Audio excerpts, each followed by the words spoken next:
Jauh di tengah-tengah kota paling suci di dunia, ada sebuah megastructure yang, tak ramai orang tahu kisah sebenarnya.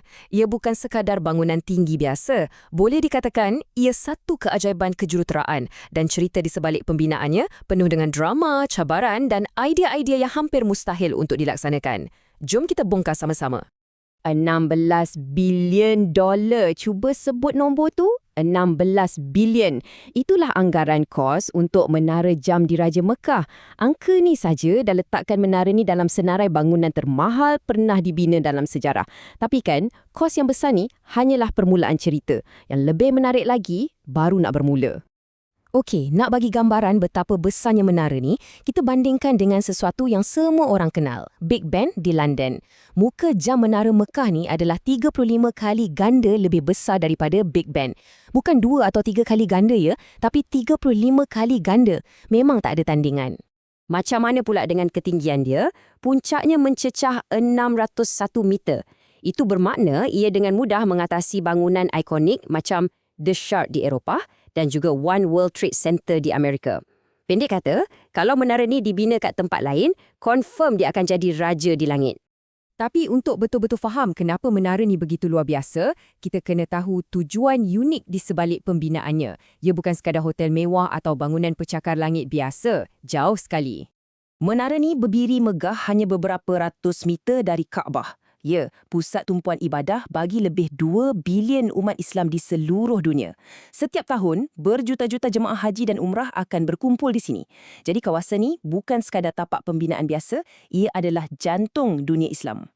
Disebabkan lokasinya yang istimewa, cabaran pembinaannya pun memang lain daripada yang lain. Cuba bayangkan nak bina megastructure di tengah-tengah kawasan paling sesak di Arab Saudi.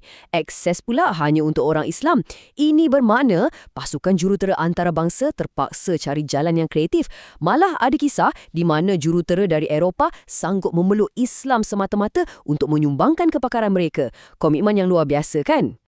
Dan di sinilah cerita kita sampai ke satu plot twist yang dramatik. Projek mega yang tengah berjalan lancar ni tiba-tiba berdepan dengan satu permintaan baru.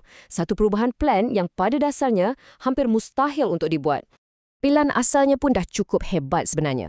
Sebuah menara setinggi 450 meter. Kalau ikut perancangan masa tu, ketinggian ni dah cukup untuk jadi bangunan tertinggi di dunia. Memang dah bercita-cita tinggi dari awal. Tapi, cuba bayangkan, apa jadi kalau separuh jalan bina, visi untuk bangunan tu tiba-tiba berubah? Bukan ubah sikit-sikit, tapi ubah jadi sesuatu yang jauh lebih besar, jauh lebih megah. Visi yang baru ni memang gila. Daripada sebuah hotel tinggi, ia diubah menjadi menara azan gergasi setinggi 600 meter, lengkap dengan jam terbesar di dunia. Tujuannya bukan lagi komersial semata-mata. Ia adalah untuk mewujudkan waktu Mekah sebagai rujukan baru bagi seluruh dunia Islam. Dengar memang hebat kan? Tapi ada satu masalah yang sangat-sangat besar. Masa arahan baru ni keluar, separuh daripada struktur bangunan asal dah pun siap dibina. Asas bangunannya direka untuk menampung berat menara 450 meter, bukan gergasi 600 meter yang berkali ganda lebih berat. Habislah!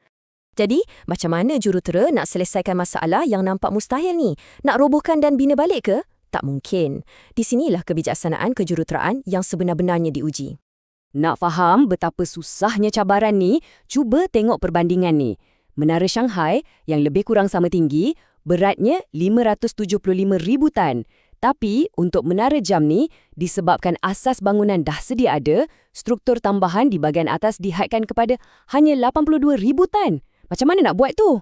Untuk cari jawapan, para jurutera tak pandang ke depan. Tapi sebaliknya, mereka pandang ke belakang. Jauh ke belakang. Lebih 100 tahun yang lalu. Mereka ambil inspirasi daripada prinsip reka bentuk Menara Eiffel. Satu struktur yang boleh jadi sangat tinggi dan kuat, tapi pada masa yang sama, sangat ringan. Caranya memang bijak. Mereka adaptasi idea dari abad ke-19 tu. Mereka reka satu rangka keluli yang sangat-sangat ringan untuk diletakkan di atas struktur hotel yang sedia ada. Jam dan menara kemudiannya dibina mengelilingi rangka ni.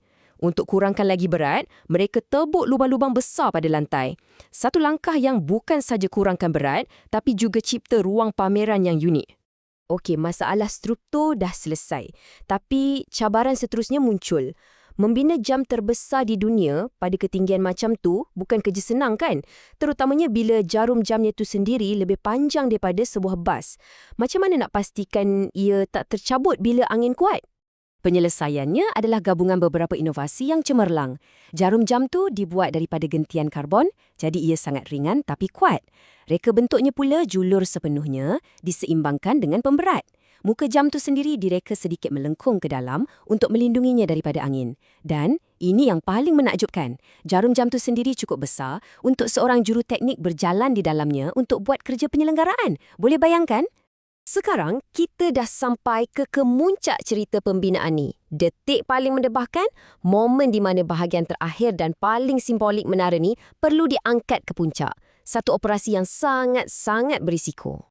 Bahagian terakhir tu ialah sebuah bulan sabit gergasi yang diperbuat daripada gentian karbon. Ia adalah struktur gentian karbon terbesar di dunia dan di dalamnya ada ruang solat 3 tingkat. Ruang solat tertinggi di dunia dengan pemandangan yang tak dapat digambarkan dengan kata-kata. Cuba bayangkan betapa tegangnya suasana.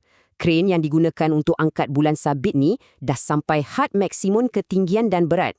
Pada hari pemasangan, angin pula bertiup kencang.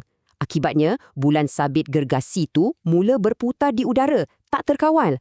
Semuanya berada di hujung tanduk. Keadaan memang kelam kabut. Pemandu kren tu mesti rasa macam nak gila. Semua orang menjerit bagi arahan. Tapi dalam keadaan genting tu, pasukan di atas menara dengan beraninya menggunakan tali untuk kawal dan stabilkan bulan sabit tu sebelum meletakkannya dengan sempurna di tempatnya. Satu detik yang menunjukkan keberanian dan kepakaran manusia di tahap tertinggi. Akhirnya, selepas semua cabaran tu berjaya diatasi, menara pun siap. Jadi, apakah legasi yang ditinggalkannya kepada dunia? Menara jam ni bukan sekadar sebuah bangunan yang cantik.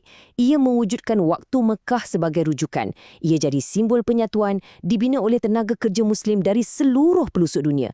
Ia juga dianggap sebagai perintis kepada projek-projek mega Arab Saudi yang lain.